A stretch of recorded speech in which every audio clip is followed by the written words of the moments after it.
4 or 5 days on the water. It's just unbelievable. From icy calm to choppy, 3-4 foot swells. The conditions are changing all the time. We combine 3 days of cycling with 2 days of sightseeing to really appreciate what it's like in the Great Glen, both off and on the water.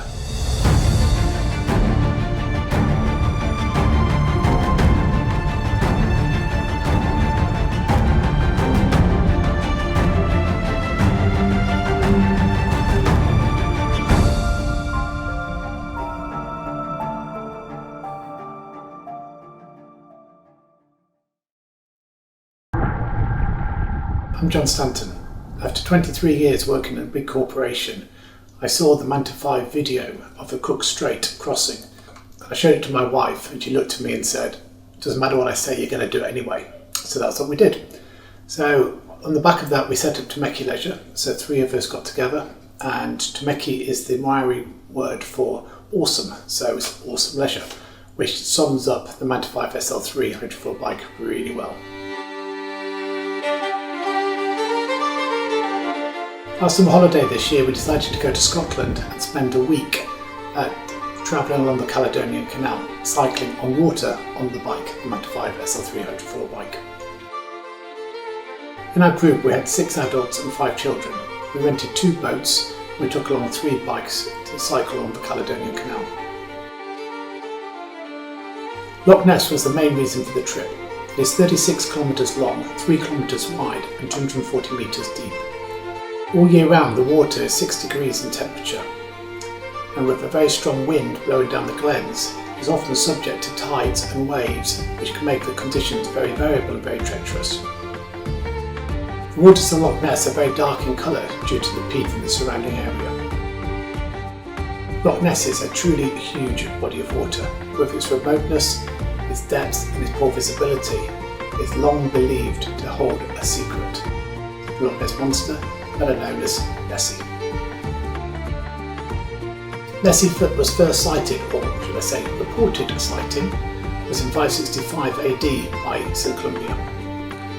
Over the years there have been many famous photos of Nessie. Over the last few years many of these have been shown to be fakes. However, it just takes one real sighting, one real photo to make Nessie a reality rather than the myth that is believed to be today.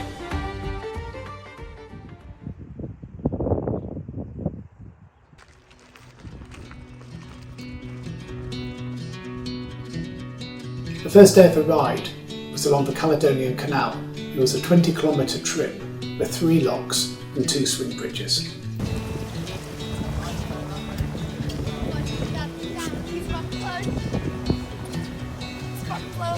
Before we set off, we'd been told that the weather in Loch Ness had been horrendous with big waves and would have been totally impossible for us to cycle.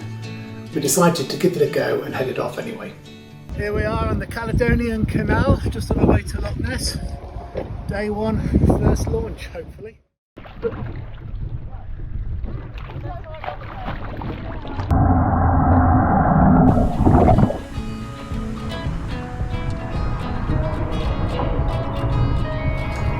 We were very lucky that the Caledonian Canal was very well sheltered, so the riding conditions were absolutely perfect in the morning.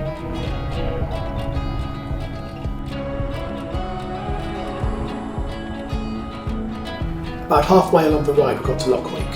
This was an open body of water, which meant that the wind was picking up quite a chop, and needless to say we were going straight into it. With this being later on in the day, our batteries were getting a bit low, and we'd been deliberately using high assist levels, about level 8, to make the ride nice and comfortable, and we'd been messing around on the canal, taking some fun shots. So the battery was getting a bit low, so a bit of battery anxiety came in. The way we coped with this was head down, time trial mode, and just turn those legs and pedalled as hard as we could to get to the end of Loch Wick so that we could change the battery. We managed to do this still with 14% battery left, so whilst we had been a bit nervous, there was no need, we were very much in a comfort zone. After a battery change at the end of Loch Wick, we continued down to Fort Augustus. By this time it was late in the evening, so we were too late to take the locks to get us to the same level of water as Loch Ness. So after mooring up the boats, we headed into town. We had a nice meal, a couple of drams of whiskey to get us ready for the next day. Day 2 was an early start, so we had to be first in the queue to get down the lochs to get down to the same level of water as Loch Ness. After we'd gone through the 5 lochs, we moored up again and went and had a well-deserved breakfast to get our energy up, ready for the challenge ahead of Loch Ness. The wind had dropped, the water was calm as calm could be, totally unbelievable compared to the day before.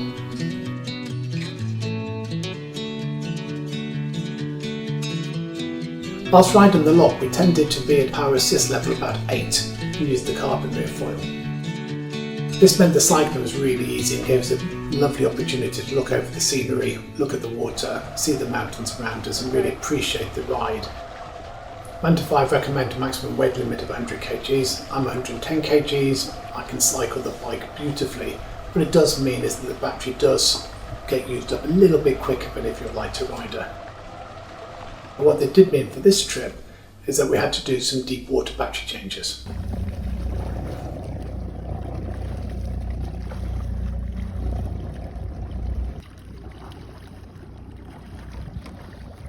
Battery change.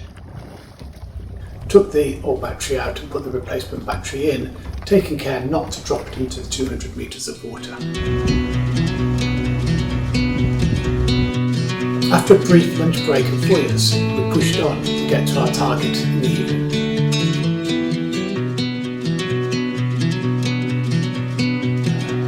I've had my heart broken into, but something's different next to you. This was Urquhart Castle. This is the most famous landmark on the loch and a real key target that we wanted to get to. It's over 1,000 years old and looks over the deepest part of the loch, where some of the most famous sightings of the monster have taken place. After entertaining the tourists cycling around the castle for about half an hour, we completed the short trip to Drumnadrochit mooring location. After mooring up the boats, we headed into town for a well-deserved meal in the evening. Cheers boys, number 2. Cheers boys. Cheers. Oh, here we go. Our original plan for day 3 was to do some filming around the castle. However, Scotland being Scotland, what had been a gorgeous sunny day the day before had turned into a steady drizzle.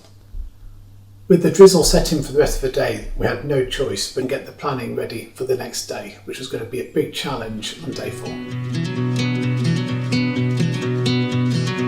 The 4th day was our 3rd day of cycling. We got up very early in the morning to find that the rain had stopped. The water was so still, it was like glass. I've had my heart broken into, Absolutely gorgeous across the absolutely still water. but something's different next to you. Words can't explain how smooth and lovely the conditions were. If Nessie wasn't there in person, she was definitely there in spirit. After completing the filming, we cycled the 20 kilometres up to Droch Garroch at the north end of the loch. The weather conditions continued to be absolutely magnificent, with the water just so glassy still. And what you find on the loch is that you'll end up with some little gentle ripples in the water, and then you'll have a boundary where it is just like glass. It just made the cycling absolutely brilliant. We did find some really interesting wakes to cycle on. Were they made by boats or were they made by Nessie? I don't know. I suspect probably boats, but let's go with Nessie. And at one point, Rory, who was cycling with me at the time, got sucked underwater. And I must admit, watching it, I thought, hang on, what's happened there? Has Nessie taken Rory? But he did pop up again, and he was up launched first time. After cycling up the loch, we had to go on the Caledonian Canal again to get to our moorings for the evening.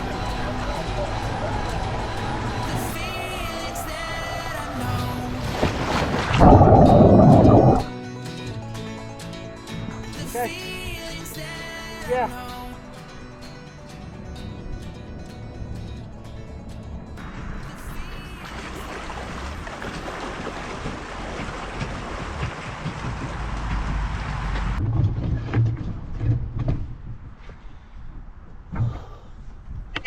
After a short rest, we met up with Lloyd from Efoil, Scotland. Lloyd runs one of our partner sites in Scotland which provides demonstrations on the Manta5 SL3 hydrofoil bike. We headed back out onto the loch with him with 2 hydrofoil bikes and 1 e-foil. The tourists in the boat were sure of a big surprise when they saw these 3 wonderful vessels cruising across the top of the water.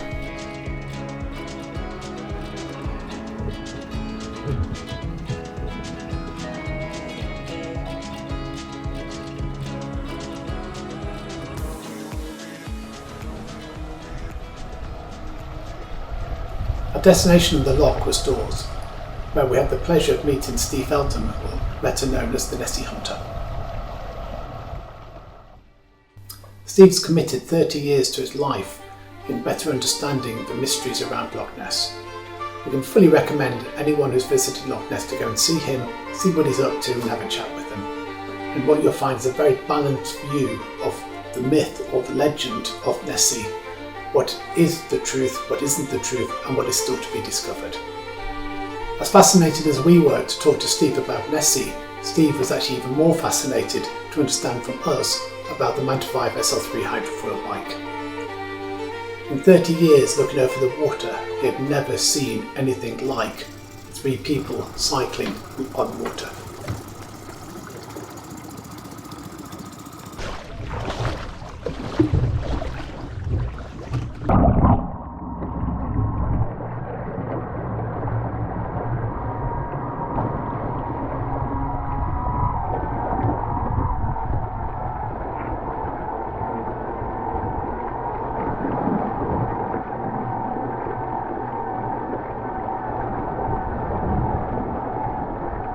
After having successfully completed riding the length of Loch Ness, we jumped onto the boat and headed back to our start point at Lagan.